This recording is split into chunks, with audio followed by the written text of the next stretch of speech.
Hi friends, you are very most welcome on unique study with Ajay. दोस्तों, इस channel के ऊपर मैं नेट जा रहा फर्स्ट पेपर और ज्योग्राफी दोनों की बिल्कुल सिस्टमेटिक ढंग से क्लासेस चला रखा हूँ। तो आज हम यहाँ डिस्कस करने वाले हैं ज्योग्राफी के प्रैक्टिस क्वेश्चनों की। कुछ इम्पोर्टेंट 10 प्रैक्टिस क्वेश्चन हैं और वो आपके यहाँ पर सॉल्व करने हैं। तो देखो, जो ये वीडियो है वो बहुत इम्पोर्टेंट होने वाला है, specially assistant professor college lecturer NET JR for SET के एग्ज़ाम के लिए। दूसरा बात है, ये मॉडल पेपर 36वां है। इसमें हम डिस्कस करेंगे क्वेश्चन सीरीज 454 से 464 के बीच में। 454 से लेकर 464वें क्वेश्चन तक हम यहाँ पर डिस्कस करने वाले हैं। और इसमें हमारे पास टोटल 10 क्वेश्चन हैं जिनको आपको 10 मिनट में कंप्लीट करना है। इन क्वेश्चनों की पीडीएफ मैंने अपने व्हाट्सएप ग्रुप में डाली थी, तो इसलिए आपको यहाँ पर टाइम दे रहा हूँ। अब यदि आप यहाँ पर 6 क्वेश्चन सही कर रहे हो तो आपका जो स्कोर है वो नॉर्मल है, 7 क्वेश्चन सही कर रहे हो तो गुड है, और 8 क्वेश्चन सही कर रहे हो तो आपका स्कोर ग्रेट है। और प्लीज़ आपको ऐसे ही और भी बहुत सारे वीडियोज़ देखने हैं तो चैनल को ज़रूर सब्सक्राइब करें। इसके अलावा मैं अपना एक व्हाट्सएप ग्रुप बना रखा हूँ, आप मेरे उस व्हाट्सएप ग्रुप में जुड़ सकते हो। और यदि आप इन क्वेश्चनों की पीडीएफ लेना चाहते हो तो आप इन क्वेश्चन की पीडीएफ भी ले सकते हो, मेरे उस व्हाट्सएप ग्रुप में भी जुड़ सकते हो। और उसमें जो जुड़ने के कॉन्टैक्ट नंबर हैं वो हैं 7891350470। बहुत आसान से कॉन्टैक्ट नंबर हैं जिनके ऊपर आप मेरे से डिस्कस कर सकते हो, पीडीएफ ले सकते हो। तो अब हम चलते हैं, हमारा जो आज का मेन टॉपिक है जिस पर हम डिस्कस करने जा रहे हैं इम्पोर्टेंट क्वेश्चनों के ऊपर। तो आपको बिल्कुल पॉइंट टू पॉइंट पढ़ना है, हमें एग्ज़ाम क्वालिफाई करना है हमें आपकी बार हर हाल में। और क्वालिफाई नहीं करना है हमें बहुत अच्छा वाला स्कोर करना है, देखने लायक स्कोर करना है हमें, जिससे देखने में भी मजा आए। ठीक है, ध्यान रखना। इस तरीके से तैयारी मत करना कि वहाँ पर आपकी हवा भी ना लग पाए, पसीने आए, इसके अलावा और कुछ ना हो पाए। देखो, क्वेश्चन नंबर पहला है 36वें चैप्टर का, जल संधियों से रिलेटेड क्वेश्चन है। किससे रिलेटेड है? जल संधियों से। एक साइड जल संधि दी हुई है, दूसरी साइड उनकी अवस्थिति है। जैसे डोबर जल संधि है, पाक जल संधि है, बेरिंग जल संधि है। ये टोटल कितनी? 3 जल संधियाँ हैं। और दूसरी साइड उनकी अवस्थिति है। और यहाँ पर हमें मिलान करना है कि कौन सा युग्म सत्य है। डोबर जल संधि इंग्लिश चैनल व उत्तर सागर के मध्य है। पाक जल संधि फारस की खाड़ी और अरब सागर के बीच में है। बेरिंग जल संधि बेरिंग सागर व चुप्ती सागर के बीच में। यहाँ पर आपको करेक्ट आंसर का पता चलाना है कि यहाँ पर सही आंसर क्या है और गलत आंसर क्या है। इन तीनों में से आपको सही गलत का पता चलाना है कि इन तीनों में से सही मिलान कौन सा है और गलत मिलान कौन सा है। तो चलो इस क्वेश्चन का हम आंसर देख लेते हैं। इस क्वेश्चन का आंसर सी है। क्या है? सी है कि जो डोबर जल संधि है वो इंग्लिश चैनल व उत्तरी सागर के बीच में है, और जो बेरिंग जल संधि है वो बेरिंग सागर व चुप्ती सागर के बीच में है। इसका डिस्क्रिप्शन मैं पढ़ देता हूँ आपके सामने। डोबर जल संधि उत्तर में उत्तरी सागर तथा दक्षिण में इंग्लिश चैनल को आपस में जोड़ती है, और जो डोबर जल संधि है वो फ्रांस एवं इंग्लैंड के मध्य अवस्थित है। दूसरा कथन है पाक जल संधि पाक की खाड़ी व बंगाल की खाड़ी को जोड़ती है। जो पाक जल संधि है वो पाक की खाड़ी व बंगाल की खाड़ी को जोड़ती है, जो कि भारत व श्रीलंका के बीच में। और जो तीसरा पॉइंट है बेरिंग जल संधि। बेरिंग जल संधि है जो बेरिंग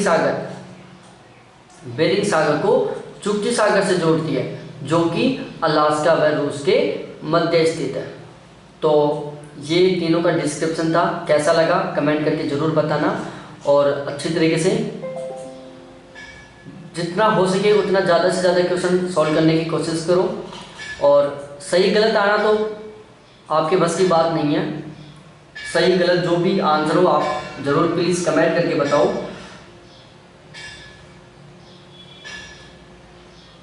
उसके बाद दूसरा क्वेश्चन है, यहाँ पर हमें असत्य युग्म चुनना है कि इनमें से कौन सा सही नहीं है।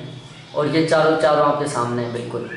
सोंडा जल संधि जावा सागर व हिंद महासागर, टॉरस जल संधि आराफुरा सागर व पापुआ की खाड़ी, मलक्का जल संधि पाक खाड़ी व बंगाल की खाड़ी, और फार्मोसा जल संधि दक्षिण चीन सागर व पूर्वी चीन सागर। चारों में से गलत कौन सा है, जल्दी से बताओ। चलो इसका आंसर देख लेते हैं एक बार। Option C. तो ऑप्शन सी के अकॉर्डिंग हमारा जो मलक्का जल संधि है ये वाला गलत है। बाकी जो सोंडा जल संधि है वो जावा सागर व हिंद महासागर को आपस में जोड़ती है। टॉरस जल संधि आरापुरा सागर व पापुआ की खाड़ी को जोड़ती है। फार्मोसा जल संधि है जो दक्षिण चीन सागर को पूर्वी चीन सागर से जोड़ती है। डिस्क्रिप्शन पढ़ा देता हूँ इसका। ऊपर लिखा हुआ है सोंडा जल संधि उत्तर में जावा सागर व दक्षिण में हिंद महासागर को जोड़ती है। जो सोंडा जल संधि है वो उत्तर में जावा सागर को, दक्षिण में हिंद महासागर से जोड़ती है। यह जल संधि इंडोनेशिया व सुमात्रा के बीच में स्थित है। पहली बात बिल्कुल सही कि सोंडा जल संधि जावा सागर व हिंद महासागर को आपस में जोड़ती है। यह जल संधि इंडोनेशिया के सुमात्रा व जावा के बीच में स्थित है। तो एक तरीके से मैं बोल सकता हूँ कि जो सोंडा जल संधि है वो कहाँ पर है, इंडोनेशिया में, क्योंकि ये इंडोनेशिया के दो द्वीप सुमात्रा और जावा दोनों के बीच में स्थित है। उसके बाद नेक्स्ट आता है टॉरस जल संधि। टॉरस जल संधि पूर्व में आराफुरा सागर व पश्चिम में पापुआ की खाड़ी को जोड़ती है। जो टॉरस जल संधि है पूर्व में आराफुरा सागर और पश्चिम में पापुआ की खाड़ी, इन दोनों को आपस में जोड़ती है। उसके बाद आता है मलक्का जल संधि, अंडमान सागर व दक्षिण चीन सागर को जोड़ती है। जो मलक्का जल संधि है वो अंडमान सागर व दक्षिण चीन सागर को जोड़ती है। और ये जल संधि मलेशिया व सुमात्रा के मध्य स्थित है। और सुमात्रा कौन से द्वीप समूह का द्वीप है, इंडोनेशिया का। सुमात्रा इंडोनेशिया का एक द्वीप है और मलक्का जल संधि मलेशिया व सुमात्रा को जोड़ती है, के मध्य अवस्थित है। मलक्का जल संधि किस किस के मध्य अवस्थित है, मलेशिया सुमात्रा के बीच में। आपस में किन किन को जोड़ती है, अंडमान सागर को और दक्षिण चीन सागर को। अब आ जाओ भाई फार्मोसा या ताइवान जल संधि। बहुत प्यारी सी जल संधि है, एक तरीके से परी है ये फार्मोसा ताइवान जल संधि। यह दक्षिण चीन सागर व पूर्वी चीन सागर को जोड़ती है। जो फार्मोसा या ताइवान जल संधि है वो दक्षिण चीन सागर को पूर्वी चीन सागर से जोड़ती है। और ये जल संधि चीन व ताइवान के मध्य स्थित है। कहाँ पर है, चीन व ताइवान के मध्य स्थित है। अब आ जाओ भाई नेक्स्ट क्वेश्चन पर, एटॉल। शब्द तो सुना होगा आपने, ये एटॉल शब्द। कभी कुछ ऐसे कैंडिडेट भी होंगे जो एटॉल शब्द सुन के ये सोच रहे होंगे यार एटॉल क्या है। भाई लोगों, एटॉल ज्योग्राफी का एक शब्द है। जो भी समुद्र भूगोल का जो समुद्र विज्ञान है, ओशियनोग्राफी, उसका एक शब्द है ये। किसका, समुद्र विज्ञान का एक शब्द है, समुद्री भूगोल का। तो देखो भाई एटॉल क्या है। एटॉल का संबंध में आपको विचार करना है। जिसको पता है नहीं कि एटॉल क्या है तो वो इतने महान आदमी को मेरी तरफ से सैल्यूट है, जिसको अभी तक ये नहीं पता कि एटॉल क्या है, एटॉल शब्द क्या है। और जो भाई साहब एटॉल के बारे में जानते हैं उनको भी मेरी तरफ से सैल्यूट है कि वो एटॉल के बारे में जानते हैं। बहुत अच्छा काम किया उन्होंने एटॉल के बारे में जान के। अब देखते हैं कौन सही बताता है। यहाँ पता चलेगा कि इस क्वेश्चन का सही आंसर कौन बता रहा है। एटॉल प्रशांत महासागर में अन्य महासागरों की अपेक्षा सामान्य रूप से देखे जा सकते हैं। दूसरा है फिजी और फुनफुनाती द्वीप एटॉल के उदाहरण हैं। मालदीव, चागोस द्वीप समूह व सेशल्स हिंद महासागर में स्थित एटॉल है। इन तीनों में से सही बता दो भाई साहब। आपसे केवल ये एक छोटी सी गुजारिश है कि इन तीनों में से कौन सा सही है।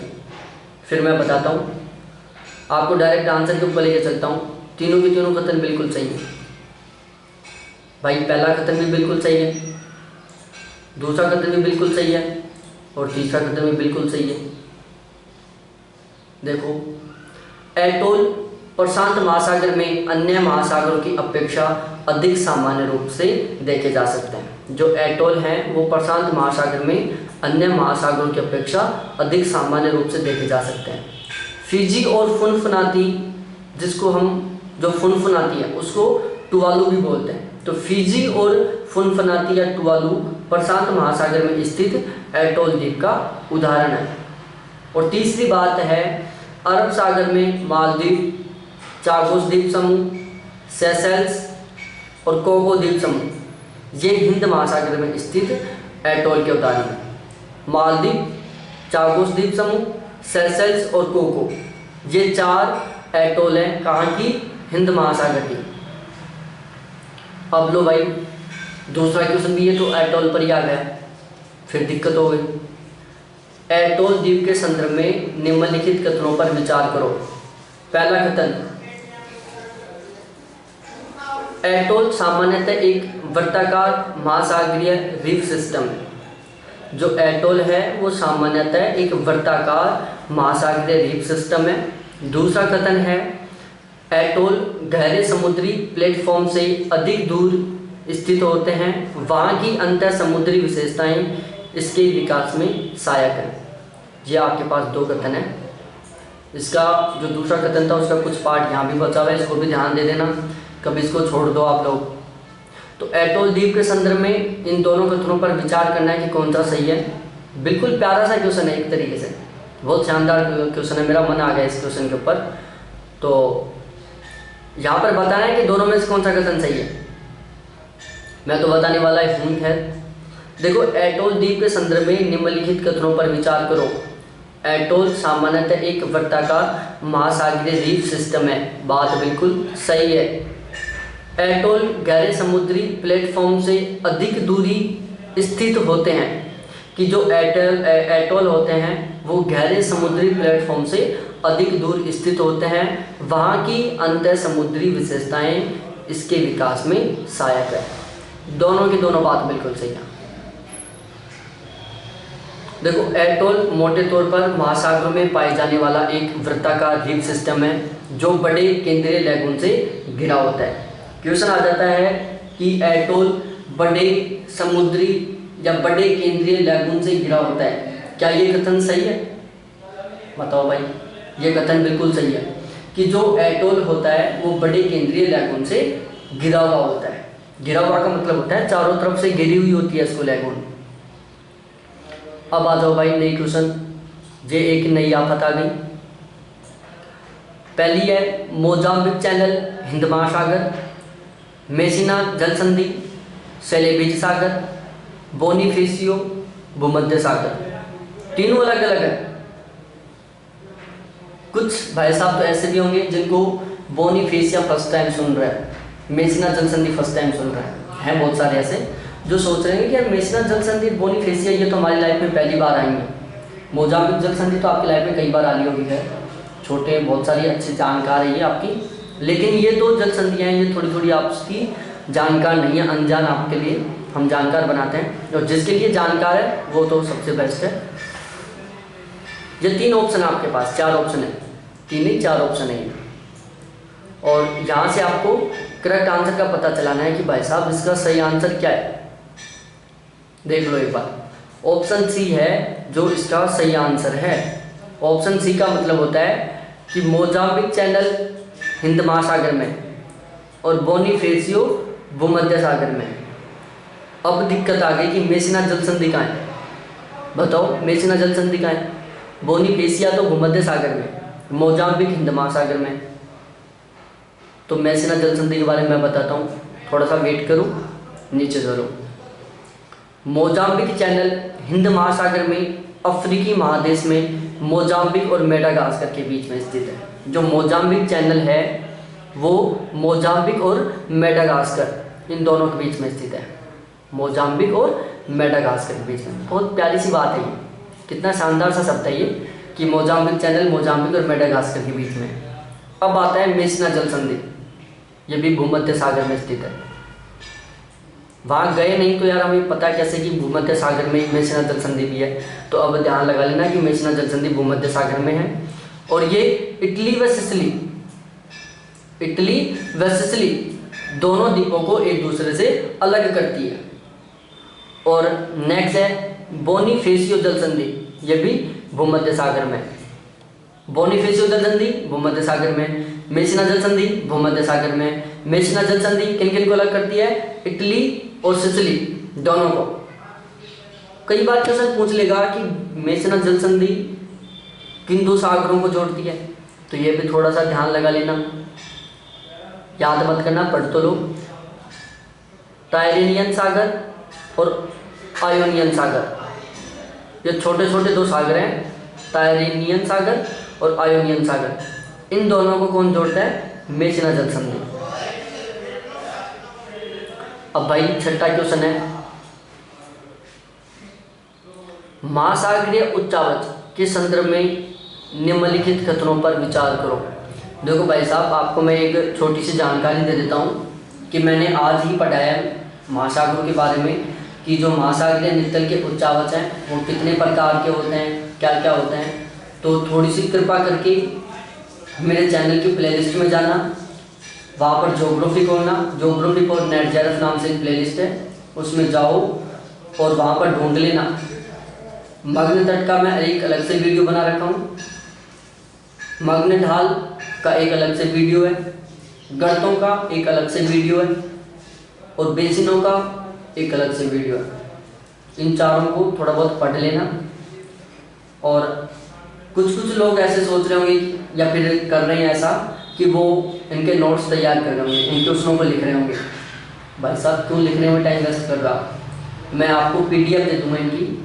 मेरे से वो जो मेरे कॉन्टैक्ट नंबर थे 7891350470, उनके ऊपर एक बार कॉन्टैक्ट कर लेना, मिस कॉल दे देना, मैं वापस रिटर्न कर लूँगा और आप इन सभी क्वेश्चनों की PDF ले लेना।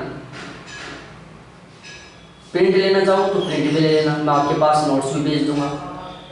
अब यार पढ़ तो मैं नहीं सकता, अदरवाइज मैं पढ़ भी लेता हूँ, लेकिन अब मैं पढ़ नहीं सकता ना, क्योंकि फिर जो सैलरी आएगी वो आप खुद रखोगे, मेरे को नहीं दोगे। तो इसलिए मैं नहीं पढ़ूंगा इनको, पढ़ना आपको ही पड़ेगा। बाकी मैं आपको PDF भी दे सकता हूँ और नोट्स भी दे सकता हूँ, इसलिए प्लीज़ इनको लिखें ना, केवल इनको याद करें। अब भी याद करने की कोशिश करें।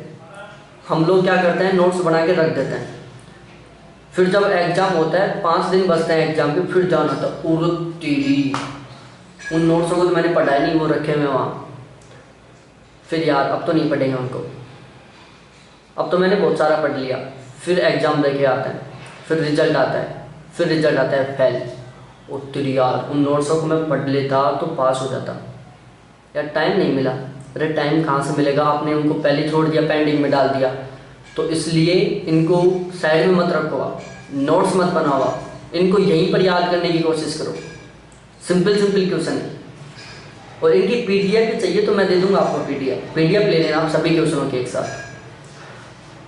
बहुत लेक्चर हो गया। महाद्वीपीय शेल्फ महासागरों का सबसे उथला भाग है। महाद्वीपीय ढाल महासागरीय बेसिन और महाद्वीपीय शेल्फ का योजक है। महासागरीय गर्त विश्व के सबसे चिकने व सपाट भाग है। शानदार सा क्वेश्चन है, मज़ा आ गया चिकने शब्द को सुनकर। चिकना, कुछ लोग सोच रहे हैं यार चिकन चिकना कुछ भी सोचो, लेकिन मेरे को मत लगा ये चिकना सब। और ये आपके 3 कथन हैं, इन तीनों में से आपको सही का पता चलाना है कि कौन सा सत्य है। देख लो एक बार, हो जाए सही तो भाई मिस्टेक ही ट्राई कर लो, पता नहीं गलती से सही हो जाए, फिर मैं तो बताने वाला हूँ इसका आंसर। तो भाई साहब इसका जो आंसर है वो है ऑप्शन ए कि पहला और दूसरा कथन सही है। देखो सबसे पहले मैं बता दूं कि जो महाद्वीपीय शेल्फ है इसको महाद्वीपीय तट भी, मग्न तट भी बोलते हैं। कुछ लोग सोच रहे हैं शेल्फ तो हमने पढ़ा ही नहीं, महाद्वीपीय मग्न तट सब तो फिर भी पढ़ा था। तो ध्यान रख लेना, महाद्वीपीय शेल्फ को ही महाद्वीपीय मग्न तट बोलते हैं और महाद्वीपीय ढाल को ही महाद्वीपीय मग्न ढाल बोलते हैं। दोनों बात सोच लेना। और मैं इनके बारे में आपको ज़्यादा नहीं बताऊंगा क्योंकि मैं एक अलग से वीडियो बना दिया, बहुत शानदार वीडियो है, एक बार देखोगे समझ में आ जाएगा सब कुछ, बिल्कुल सबकॉन्शियस माइंड में ऐड हो जाएगा, कभी नहीं भूलोगे उनको। देखो थोड़ा थोड़ा सा बता देता हूँ, वैसे बताने का मन तो नहीं कर रहा है क्योंकि मैं पढ़ा रखा हूँ ये सारी चीज़ें, फिर भी बता देता हूँ आपको। महाद्वीपीय सेल महाद्वीपों का विस्तृत सीमांत होता है। जो महाद्वीपीय मग्न तट हैं वो महाद्वीपों के भाग होते हैं। यह महासागर का सबसे उथला भाग है। उथला का मतलब होता है उभरा हुआ। जो मग्न तट होते हैं वो महासागरों के सबसे उभरे हुए भाग होते हैं। महाद्वीपीय ढाल की शुरुआत महाद्वीपीय सेल की तली के तीव्र ढाल में बदलने से होती है। जो महाद्वीपीय ढाल होता है उसकी शुरुआत कहाँ से होती है? महाद्वीपीय मग्न तट जहाँ पर खत्म होता है और तीव्र ढाल स्टार्ट होता है, वहीं से ही महाद्वीपीय मग्न ढाल की शुरुआत हो जाती है। और जो महाद्वीपीय मग्न ढाल है उसकी जो ढाल पर बनता है, जिसको हम ढाल बोलते हैं, वो कितना है? 2 से 5 डिग्री है। और जो ये महाद्वीपीय मग्न ढाल है वो महासागरीय बेसिन और महाद्वीपीय सेल इन दोनों के बीच में स्थित है। तो इसलिए ये इन दोनों को जोड़ने का काम करता है। बिल्कुल शानदार से 2 डायग्रामों के द्वारा मैं समझा रखा हूँ। 2 डायग्राम बनाए समझाने के लिए आपको मैंने। तो इतनी मेहनत की है तो थोड़ा सा टाइम लगेगा। एक बार प्ले लिस्ट में जाओ ज्योग्राफी का वो खोल के और तुरंत देख लो। और आप इतना भी नहीं कर पाओ तो मेरे कॉन्टैक्ट नंबर पर कॉन्टैक्ट कर लो मेरे से 7891350470। मैं खुद आपके पास सेंड कर दूंगा यदि आप देखना पसंद करो तो। महासागरीय गर्त महासागरों के सबसे गहरे भाग होते हैं। और गहन सागरीय मैदान, जिसको हम गंभीर सागरीय मैदान भी बोलते हैं, ये विश्व के सबसे चिकने और सबसे सपाट भाग होते हैं। क्या होते हैं? गंभीर सागरीय मैदान विश्व के सबसे चिकने और सबसे सपाट भाग होते हैं। आज इस चिकने शब्द ने बहुत से लोगों का डाउट क्लियर कर दिया होगा। कुछ लोग सोच रहे हैं कि सबसे चिकनी चीज़ क्या है, तो आप पता चल गया है कि जो गंभीर सागरीय मैदान है वो विश्व के सबसे चिकने शब्द क्या है? चिकने भाग है। गंभीर सागरीय मैदान विश्व के सबसे चिकने भाग है। इसके अलावा कुछ भी नहीं। कोई भी आपकी गलत फहमी हो तो उसको दूर कर लेना। अब आ जाओ भाई एक दूसरा शानदार सा क्वेश्चन। ये मैंने वहाँ करवा दिया, बिल्कुल ये का ये क्वेश्चन करवाया था, कुछ भी अंतर नहीं किया था मैंने इसमें। ऐसे लग रहा है जैसे मैंने खुद ने ये सेट किया हो। सेट तो मैंने किया है, खैर ये भी वो भी, लेकिन लग रहा है आज ऐसे ऐसे ये क्वेश्चन मेरा देखा हुआ है दूसरी बार। चलो कोई ना, बता देता हूँ। महासागरीय उच्चावचों के संदर्भ में निम्नलिखित में से कौन सा क्रम महासागरीय बेसिन से भूमि की ओर व्यवस्थित है? ये शब्द बहुत शानदार है, उल्लू बना देता है। ये शब्द क्या बना देता है? उल्लू बना देता है। हम जल्दी जल्दी में इसको पढ़ते नहीं है, डायरेक्ट ऑप्शन पढ़ते हैं, क्रम देखते हैं, टक सही, फिर खुश हो के आता है यार मेरा ये क्वेश्चन तो सही हो गया, इसमें तो मैंने 1 मिनट का टाइम नहीं लगाया। जब आंसर की आती है तब उठते हो कि यार ये तो मैंने गलत करके आ गया, क्योंकि इस क्वेश्चन ने आपको उल्लू बनाया था। इसलिए उल्लू मत बनना, इसको पढ़ना। सबसे पहला होता है महाद्वीपीय उत्थान, महाद्वीपीय सेल्फ, वितलीय मैदान, महाद्वीपीय ढाल। वितलीय मैदान, महाद्वीपीय उत्थान, महाद्वीपीय ढाल, महाद्वीपीय सेल्फ। महाद्वीपीय उत्थान, वितलीय मैदान, महाद्वीपीय सेल्फ, महाद्वीपीय ढाल। महाद्वीपीय सेल्फ, महाद्वीपीय ढाल, महाद्वीपीय उत्थान और वितलीय मैदान। बहुत शानदार सा क्वेश्चन है, कोई ऑप्शन नहीं दूंगा, यहीं से सही करना है आपको, बिना ऑप्शन देखे भी। कुछ भी आंसर दो, लेकिन आंसर दो, चाहे तुक्का मारो, कैसा है तुक्का मारो, गलत सही। ये जो 4 ऑप्शन है इनसे बाहर भी जा सकता है, नोट कर लो। तो मैं बता देता हूँ आपको क्यों दुखी करता हूँ। Option B is right answer of this question.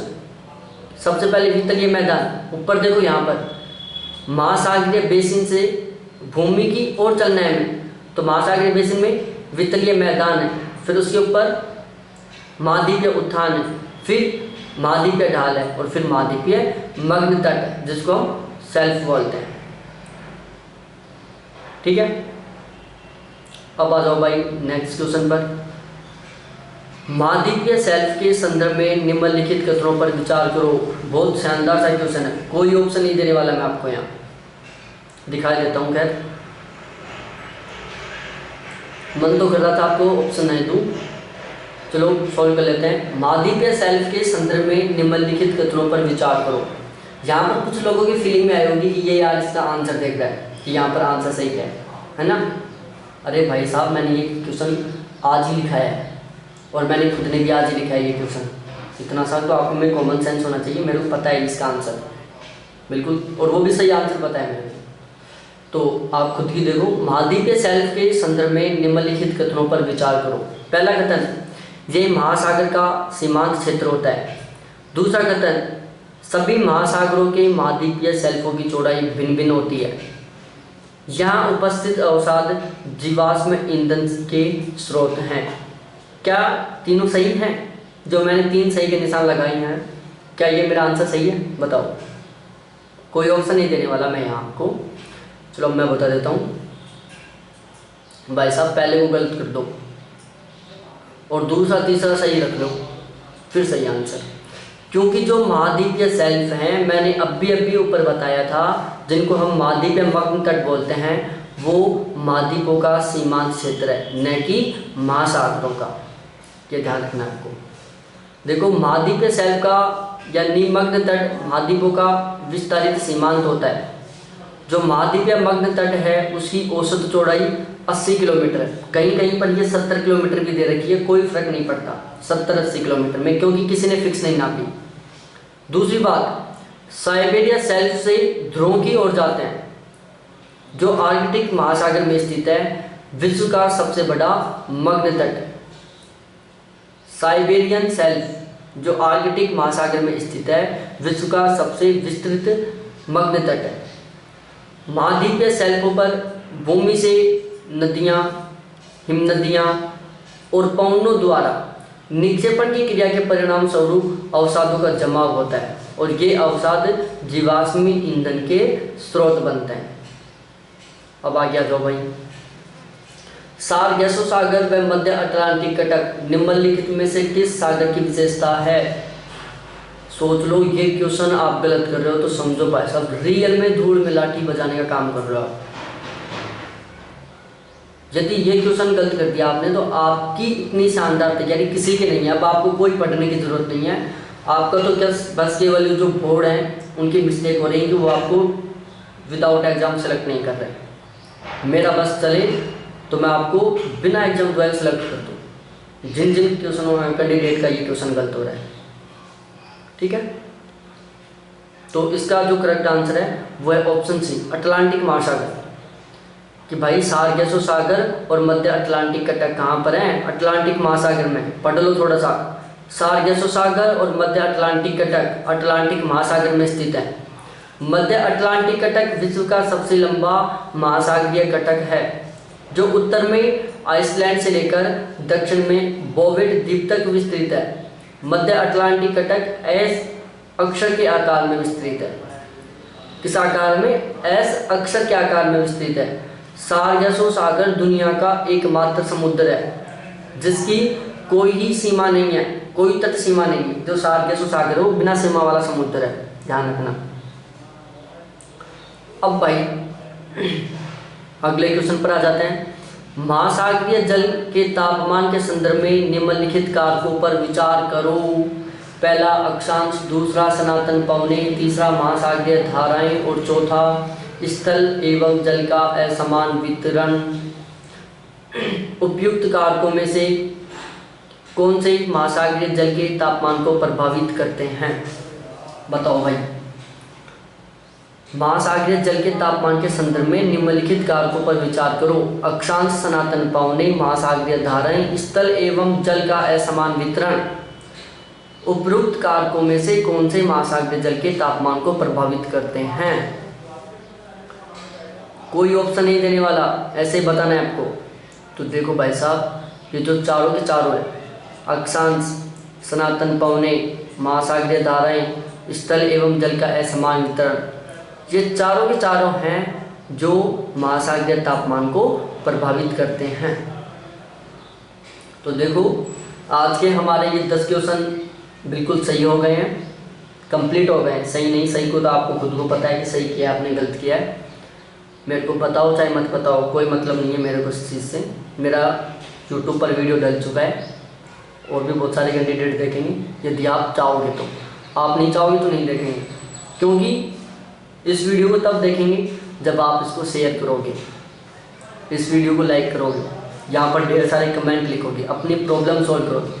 Comment ऐसे नहीं लिखने जिससे मेरी बेइज्जती हो, नहीं, ऐसे भी नहीं लिखने हैं जिससे ऐसा लगे कि यार तुम भी ऐसे ही कुछ कर रहे हो, नहीं। कमेंट ऐसे लिखने हैं जिससे दूसरा सोचे वाह यार क्या शानदार कमेंट लिखा है, ठीक है। और प्लीज़ सब्सक्राइब ज़रूर करो चैनल को, अपने फ्रेंड्स के साथ शेयर करो। रेगुलर रिक्वेस्ट करता हूँ, आप सपोर्ट करोगे तभी ही मैं आगे बढ़ पाऊँगा, अदरवाइज़ नहीं बढ़ पाऊँगा। मैं गर्मी मर रहा हूँ यहाँ पर, आपको पढ़ा रहा हूँ तब। तो ठीक है, बाय, फिर मिलते हैं नेक्स्ट वीडियो के साथ।